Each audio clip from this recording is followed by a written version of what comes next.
Oi pessoal, tudo bem? Eu quero gravar para vocês hoje aqui essa aula de Biologia Molecular numa visão histórica. Seria a aula 1 do curso de vocês, tá? Então vamos lá. Então, às vezes a gente não imaginaria o mundo de hoje sem computador, né? A gente fica imaginando, né, sem celular, sem computador, mas tem gente que acha que eles sejam ruins. Tem gente que imagina que o melhoramento também é ruim. Ah, melhoramento genético de planta é ruim, né? Tem gente que imagina isso. Então, quem poderia imaginar o mundo hoje sem diagnóstico molecular, sem genômica, sem proteômica, sem nutrigenômica e outros homens? Acreditem, existem pessoas contrárias a todos esses homens. Então, o que é a biologia molecular? Na verdade, a biologia molecular é um conjunto de técnicas, manipulação do DNA, e é uma ciência multidisciplinar que junta a genética, a bioquímica, a epidemiologia e a estatística, e outras, né? Então, está aqui a biotecnologia, né? E a bioquímica e a biologia molecular, juntando aqui a biologia com a química, né? Aqui a gente vê a química industrial, engenharia, tá todo mundo meio junto aqui nesse pacotão, né? Que fazem parte dessas ciências tão novas. E a gente imagina que são novas, né? Mas, por exemplo, vocês sabiam que existe melhoramento genético desde muito tempo em plantas? Porque o trigo, quando ele era colhido, ele havia um problema, que o fruto do trigo se abria e as sementes se perdiam na terra, tá? Então esse problema foi resolvido desde os gregos, então esse problema foi resolvido desde os egípcios. E quem nunca ouviu falar do célebre Mendel, né? 1865, ele, sem conhecer biologia molecular, sem conhecer nada, naquele tempo ele conseguiu fazer as leis, né, a primeira e a segunda lei de Mendel, e a gente não sabia nem que o DNA era o material genético da célula. Imagina, de 1865 até 1900, 3 pesquisadores de forma independente nem conheciam o trabalho de Mendel, chegaram às mesmas conclusões que ele, tá? Um holandês, Hugo de Vries, um alemão e um austríaco. Imagina, Mendel só teve sucesso porque trabalhou com plantas. Ele trabalhou com ervilha, com características muito definidas, que eram determinadas por um par de genes. Se ele tivesse trabalhado com animais, por exemplo, determinação de tantas coisas nos animais, se fosse nós, por exemplo, determinação da cor da pele, nunca teria chegado às leis de Mendel. Então, ninguém sabia qual era a substância responsável pela herança genética, mas o Griffith, em 1928, transformou uma cepa não encapsulada e não virulenta de bactéria em uma cepa encapsulada e virulenta. E ele conseguiu isso através da adição no meio de extrato de células mortas de cepa encapsulada e virulenta. Então, alguma coisa nesse extrato, e era capaz de fazer com que uma bactéria não virulenta se transformasse em virulenta. Então, eles depois fizeram alguns experimentos, né? Então eles pegaram bactérias virulentas e não virulentas e demonstraram que as virulentas provocavam morte de camundongos e as não virulentas não, tá?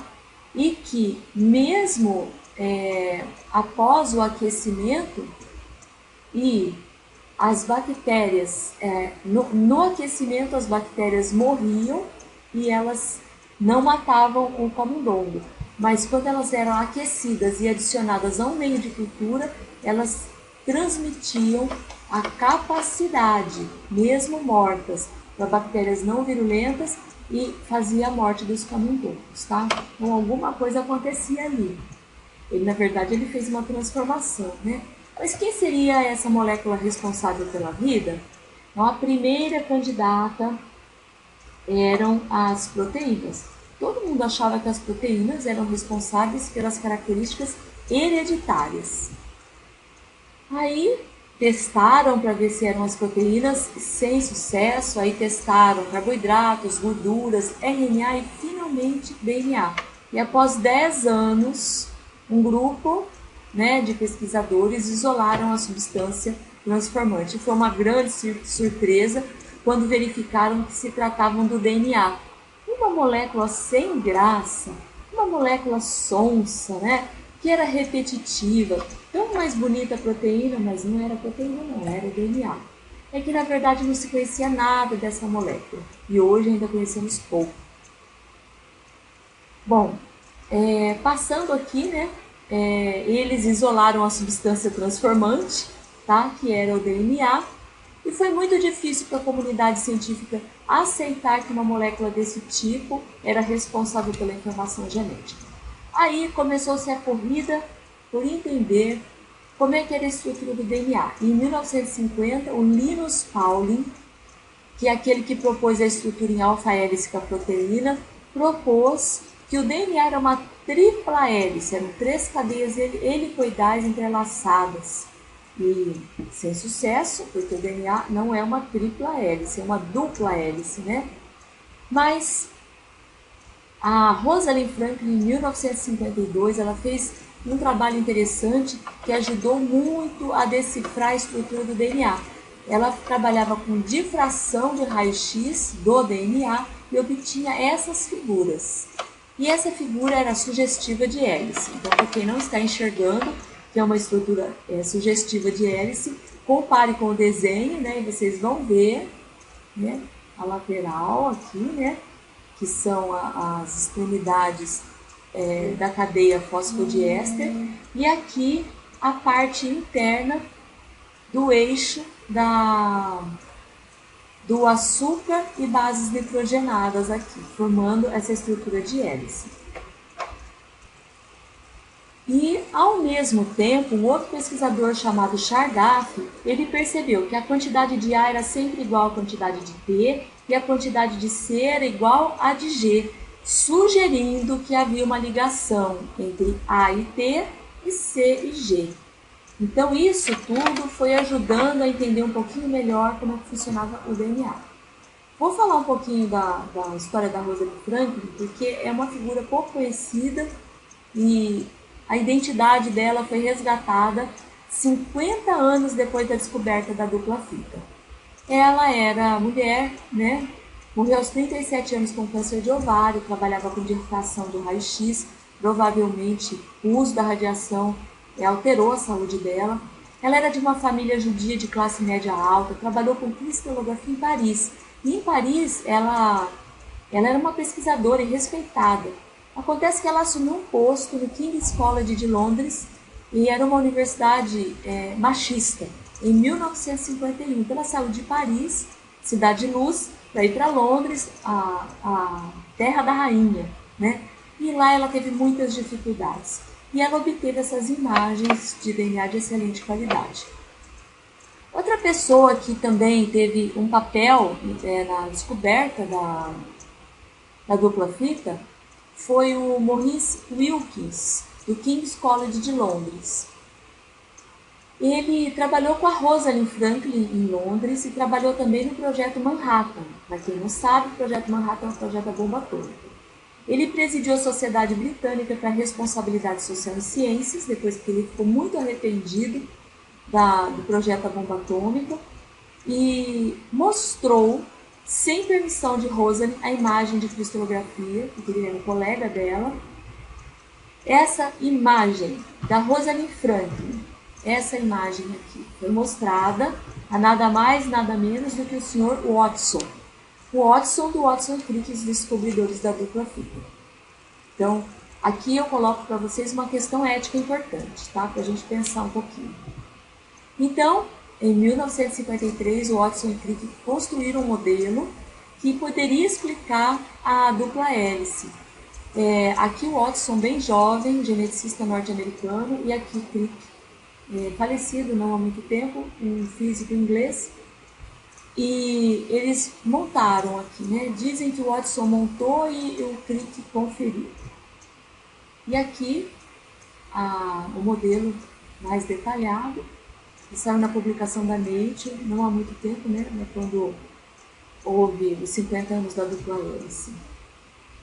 Então, as novas descobertas revolucionam o mundo. Então, quem poderia imaginar a descoberta da estrutura do DNA causasse tamanha revolução? Se a gente fosse pensar, ninguém imaginava que esse DNA era uma coisa tão extraordinária, né? Aqui, em 2003, na foto comemorativa dos 50 anos da dupla hélice, o mesmo modelo, sem os grampos que seguravam as moléculas aqui, o Watson e o Crick.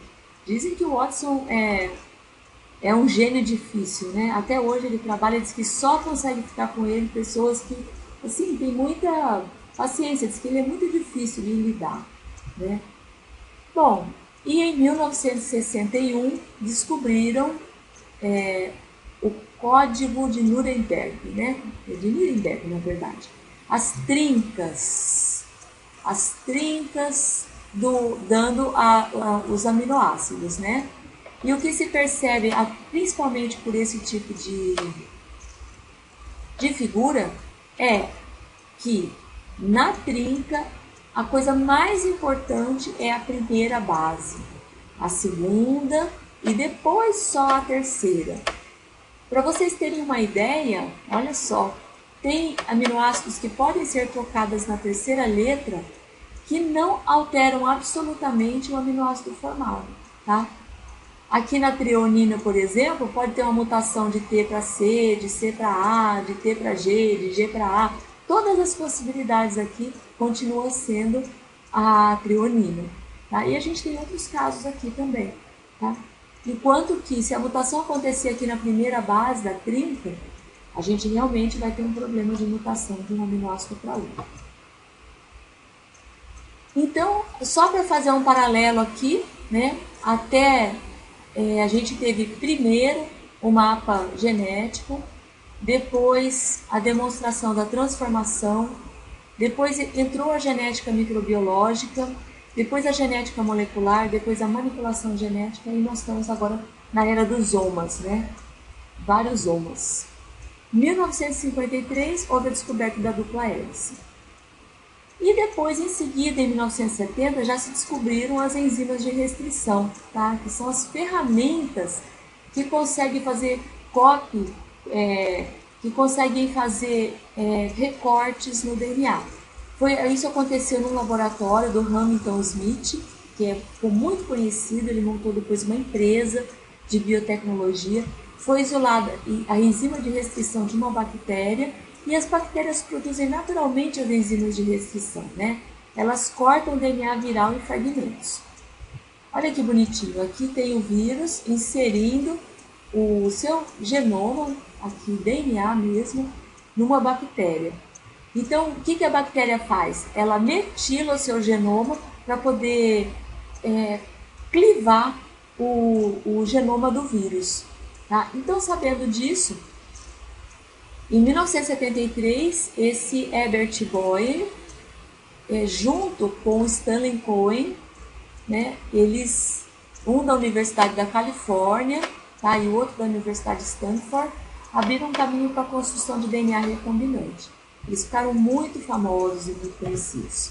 E aí surgiu uma preocupação. Esse monte de manipulação genética doida que será, né?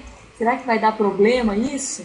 Será que vão fazer algum animal? De repente você vai ter uma coisa maluca sendo construída? E a gente tem bastante experiência, sabe que depois de tanto tempo nada disso aconteceu de tão complicado. Em 1973 começaram a produzir as moléculas recombinantes, com a possibilidade dessas moléculas em experimentos desenvolvidos por esses dois pesquisadores, o Herbert Boyer e o Stanley Cohen, tá? E esses primeiros experimentos de manipulação de DNA foram apresentados numa conferência de Gordon em 1973, com 130 biologistas moleculares. E aí a preocupação começou a aumentar cada vez mais, né? De isso havia um risco, né? Então, em 1974, houve uma proposta de moratória, de parada nessas pesquisas. Essa proposta foi feita pela Academia de Ciência e através da Carta de Berg, suspenderam todas as pesquisas de biotecnologia, né?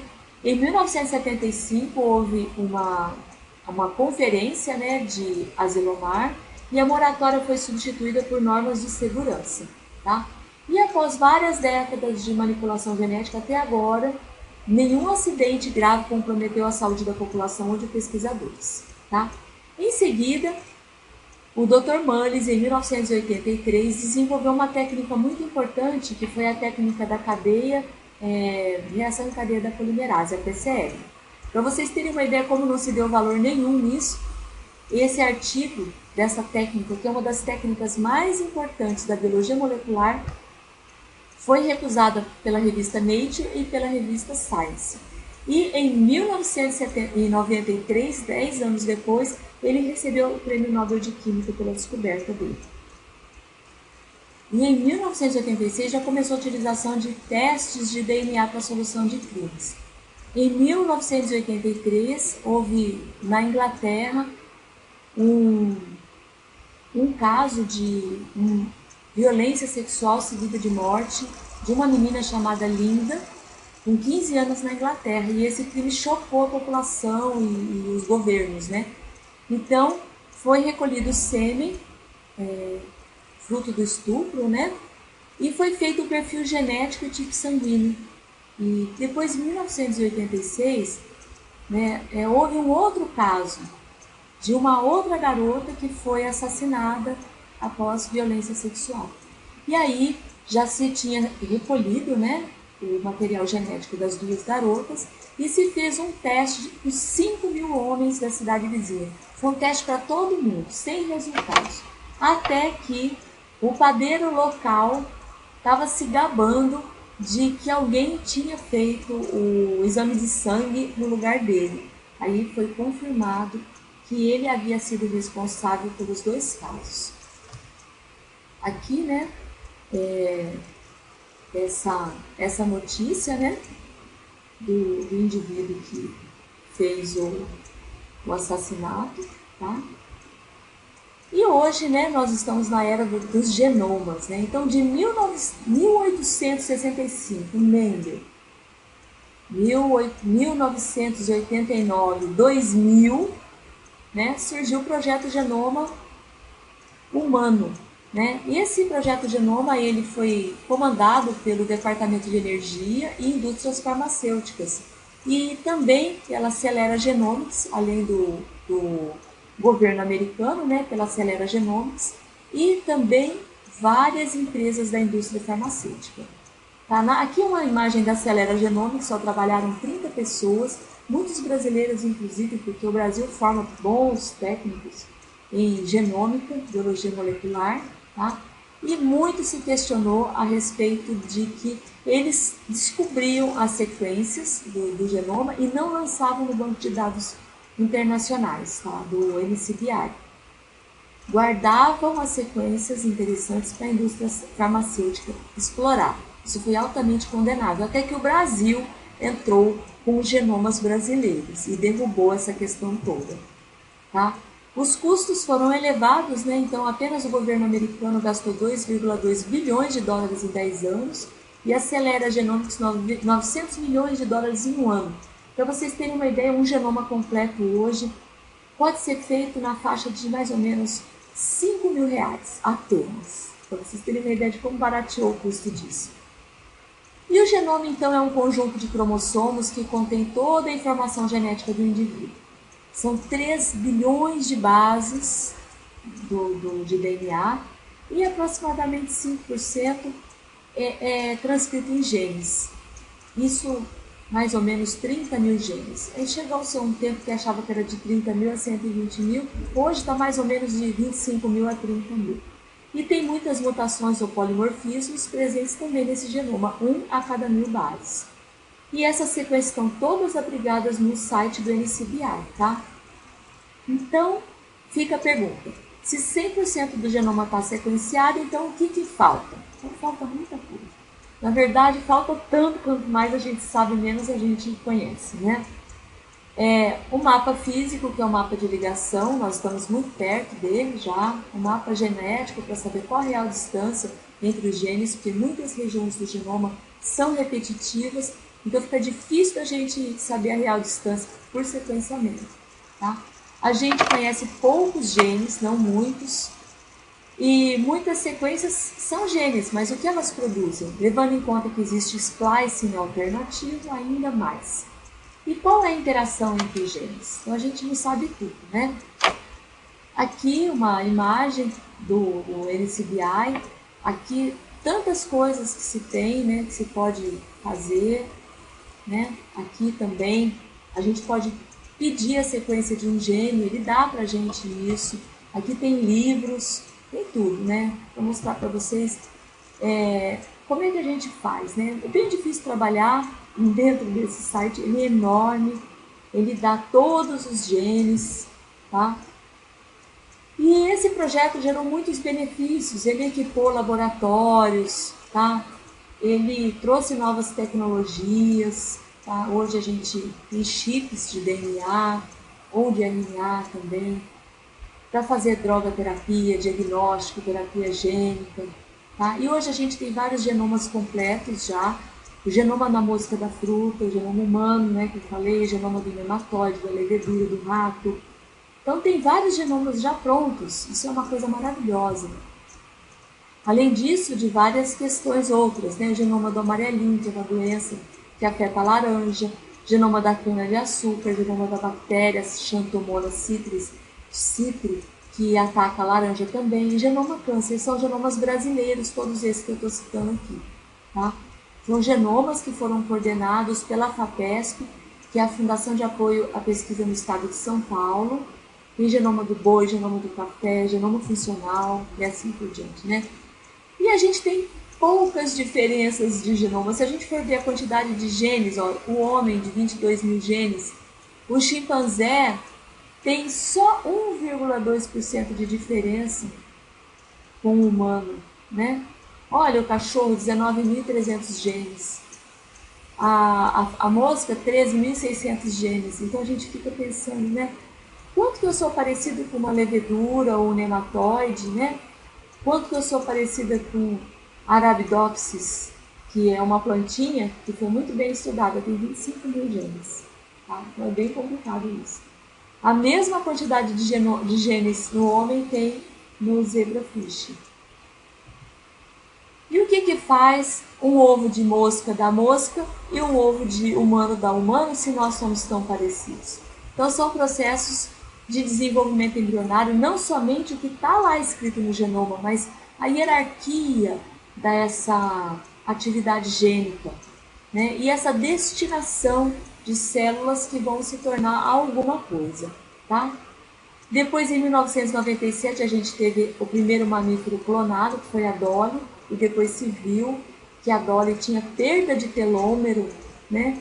Ela teve envelhecimento precoce, prematuro, e a possibilidade da clonagem humana, então ainda está aí, né?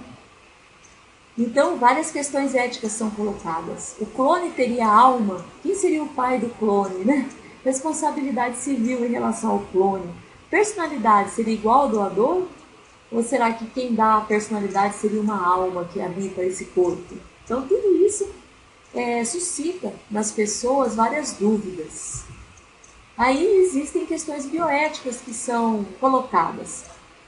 E hoje em dia, né, a gente tem fertilização in vitro, seleção genética pré-natal, clonagem, banco de esperma, manipulação gênica, questões relacionadas à eutanásia. Então a gente fica, né, com tantas questões que a gente se coloca mesmo, né? A biologia molecular, a biotecnologia no meio de tudo isso, né? São problemas sérios. Por exemplo, quando se faz um teste e se constrói, por exemplo, dentro de um laboratório, um animal fluorescente, qual é o sentido de uma coisa dessa? Né? Será que é só para mostrar que foi feito? Tá? E outras questões ainda. Quem deve ter acesso à informação genética? Por exemplo, para quem tem doença de Alzheimer, doença de Huntington, são doenças que não têm cura. Ou doenças que podem ser prevenidas, como polipose coloretal, retinoblastoma, que pode ser, né, doenças cardíacas. Então, tudo isso nos suscita questões éticas muito complicadas.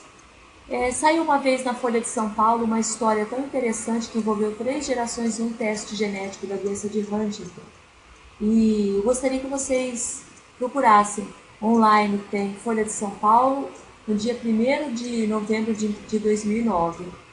É a família Miranda, que descobriu que tinha uma doença hereditária e eles fizeram um teste genético e descobriram que tinham muitos portadores, muitos ainda crianças, só que é uma doença sem cura, tá? Então foi muito sério isso, porque eles enfrentaram um drama depois, porque estava apontado aí quem que ia ter a doença e não tinha nada para ser feito. Então tudo isso nos suscita questões genéticas. E será que é válido ter um diagnóstico pré-implantacional? Qual o custo social do doente? Então tem um filme que trata bem isso, chamado Gattaca. Quem puder assistir, tem no Netflix, tá bom? Outra questão é a questão das patentes. Imagina que patentearam uma bactéria, Helicobacter pylori, 2000. Como é que se pode patentear um organismo vivo? Né? Bom, a FAPESP lançou em 1997 o ONSA, que é um projeto de genoma brasileiro, e da criação de um instituto virtual de um consórcio de pesquisa. Eu participei desse momento, tá? Trabalhei nesse projeto e foi uma experiência muito maravilhosa para mim, tá? Eu aprendi biologia molecular no MOOC, como diz o ditado. Era quase que um trabalho braçal, tá?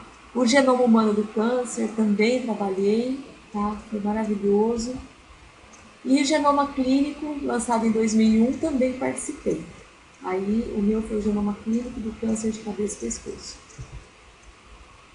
Então, hoje a gente sabe que existe um componente genético em praticamente todas as doenças, porque o fumante ele tem aumento de risco de câncer, por exemplo, mas nem todo fumante desenvolve câncer. Então isso mostra que existe um componente genético na história. Isso nos traz uma questão que é a questão da suscetibilidade genética, que é uma junção entre os genes e o ambiente, tá?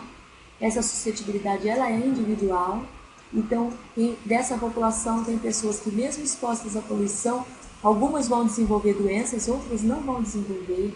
Isso depende muito do estilo de vida delas e também daquilo que elas trazem geneticamente. Será que a gente consegue saber quem vai ser adicto ao álcool, por exemplo, num teste ao nascimento? Eu acho que está ficando cada vez mais próximo essa realidade para a gente, né? Então é isso, pessoal. Nós, só para discutir um pouquinho, né, dessa questão de biologia molecular com vocês, tá?